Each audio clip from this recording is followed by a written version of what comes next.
Welcome to Pork Chops and Applesauce. I'm your host, Christopher Knight, and this week we will tackle hormones in food. Now, if you go to the grocery store like I do, then you probably suffer label confusion like I do. You know, labels tend to put foods into two groups, good and bad. But the truth is much more complex. Now, I've stood at the meat counter and been bombarded with labels that claim no added hormones and wondered if that's what I should be buying. Well, first things first, all living things, like humans, have naturally occurring hormones. So the label that says no added hormones doesn't mean there aren't any hormones. How do we put that in perspective? Let's take a look at naturally occurring hormones. As an adult male, I produce about 136,000 nanograms of estrogen each day. That's right, estrogen. A naturally occurring version of estrogen is also found in plants. In fact, hormones in beef and milk are far, far lower than the naturally occurring hormones in foods like cabbage and soy.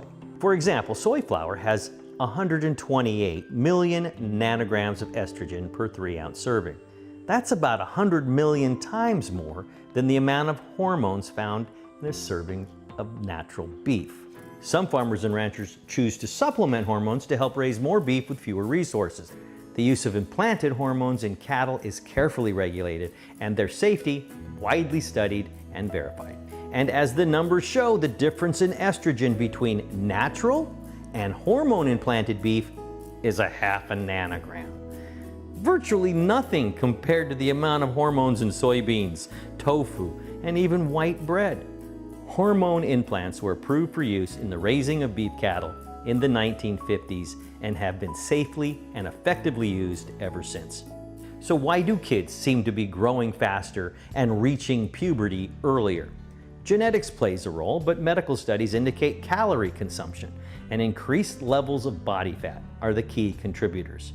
Understandably, it's truly a complex issue, but using the referring data, early onset puberty cannot be attributed to the consumption of beef raised with implanted hormones. So the next time you hit the grocery store, don't be tempted to assign good or bad labels to a food.